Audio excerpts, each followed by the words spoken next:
Hello, and thank you for joining the Tuesday edition of Journalist Hangout. I am Esther Makwariola. It is exactly 58 days to the conduct of the next year's election, so get your PVCs in readiness to vote in the elections. Today on the program, CSO group tell military chiefs insecurity still high as bandits attack community, kill 1, abduct 45 in Kaduna. And later on the show, Lagos police arrest officer for killing pregnant Christmas Day as IGP plans rules of engagement change. I will be hanging out with Babajide Kolade Otitoju and Bolaji Tunji. Journalist Hangout starts now. Our petrol shortage has persisted across the country as depots and Petroleum Products Marketers Association of Nigeria, DAPPMAN, sells the product at 215 naira per litre to the marketers. This is an excess of 67 naira per litre or 31% hike when compared to 148 naira per litre being charged at the Nigerian National Petroleum Company Limited. Well, meanwhile, the independent marketers that patronize the private depots sell the product more than 220 naira per litre, while the major oil marketers. Let's get your thoughts first on this. Now, what's your perspective rather on this issue? Even as we understand that the situation is affecting the lives of Nigerians in different ways at the moment. Yes, this has been a very painful Christmas for our people, because for some of them on Christmas Day they were even busy looking for fuel. That's the time when you should be relaxed in your home with your family, take them out and all that. But if fuel scarcity gets in the way, how do you then take your family out for celebration? How do you sit in your vehicles alone that will need petrol desperately? People can't afford to sleep in darkness.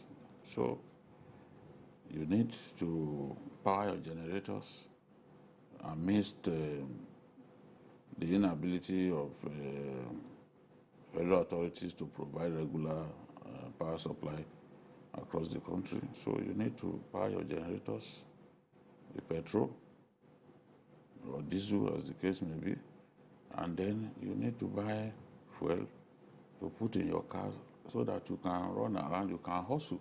And talking about people, moving around, I understand the price of transport has gone, if not more than 100%. For those of us who are used to travel outside Lagos, NNPCL stations is selling for 148.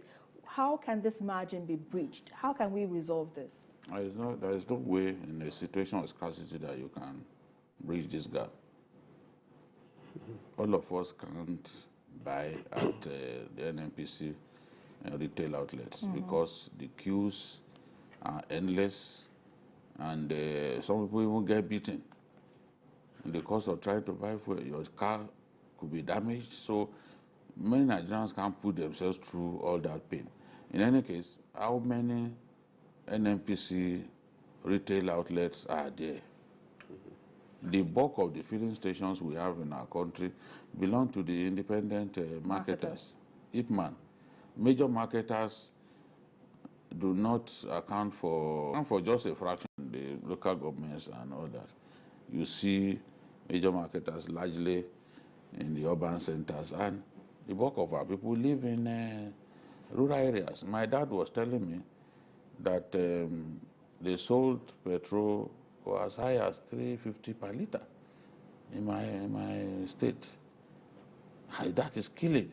And we were leaving the office the other day. I looked at my petrol gauge. I saw that it had gone down. So a filling station was open. I thought they were selling. In fact, I was happy that there were not many vehicles. So I drove in.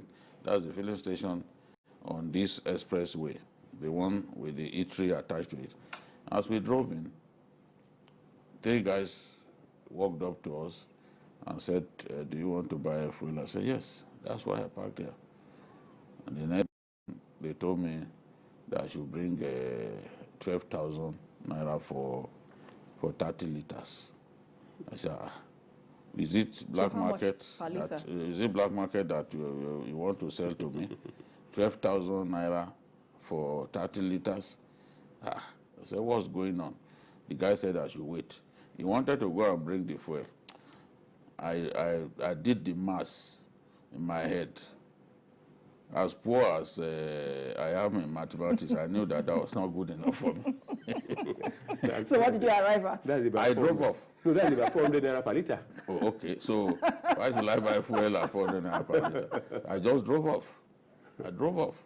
The next day, my wife was troubling me that I should buy fuel. They can't bear to sleep in darkness. I should buy fuel. I eventually bought it at 250 per liter near my house. So majority of us now buy at 250 per liter because if the depots are selling 220 at 220, the bulk of our people go to those depot owners to buy. Some of those depot owners also have retail outlets. You know, a lot of them, they have retail outlets of their own. Like that woman, that popular woman. Movers? Yes, she's a depot owner.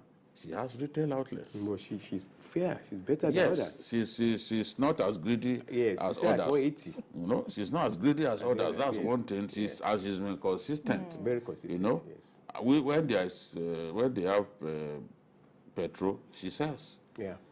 Others will rather pretend like they don't have so that they can make us suffer.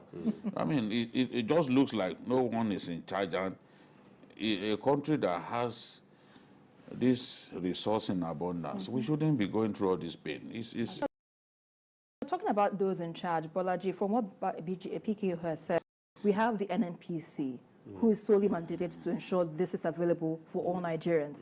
But then again, we have some industry experts who are recommending that some far-reaching reforms in the sector should be implemented. Talking about the downstream sector, where we had a passage of the Petroleum Industry Act, and this was meant to assuage problems like this. But why are we still in this situation? Well, it's rather unfortunate that we are still experiencing this. And if you recall, this is a persistent problem, especially around period of celebration like this, during Christmas. It's always been like that over the years. And an administration, a government that is on top of its game is supposed to have been able to look at the possibility that this kind of thing will occur again and start making plans to avert it. Unfortunately, this is not the case, and that is why I agree with what Jide said, that it doesn't look as if someone is in charge. As far back as November, DAPPMAN people have actually told us that there will be this problem because at the rate at which they were not getting supplies from NNPC, and they were going to third parties to pick fuel. And it was over 200. At that time, I think it was 205, and now it's about 200 now, 220 or thereabout now. Now they have to put the transportation cost there. By the time it gets to them, and that's about 13 naira. That's what they said. So if with 13 naira plus 220, that's 235 or so, you know. So they have to make a profit too. I have bought fuel at 275 per liter in Ibadan. Yes. In fact, when I was coming, I bought fuel at 270 per liter. I'm telling you, the only place where they sell at retail price, the normal price, is when you go to the NNPCL depot, which is there's always a very long queue, and Bovas. Bovas sell at 180. But in another place, 270, 275. In fact, there was one I went to, and they told me, please, Oga, when they said 275, I said, I bought it 250 somewhere. I want to go there. They said, Oga, please. They started begging me. They started begging me to buy. You know, the way they were begging, I said, okay, put 10 liters, but I'm not going to buy more than 10 liters. Let me go to, you know, it's so unfortunate. And I don't know how we are going to resolve this matter. The government needs to take charge. We've been having this flip-flopping from the government that, subsidy will be removed, subsidy will not be removed. Presently, subsidy is still there, isn't it? So if subsidy is still there today and we are buying at this amount, what is going to be the price when subsidy is eventually removed? There's a problem in this country. And I think the government should tackle it. Indeed, let the government do the needful, because Yes. people need to have access Yes. to petrol and to energy. Well, let's quickly move on to our next issue of discussion, where in the face of growing insecurity across the country, especially kidnapping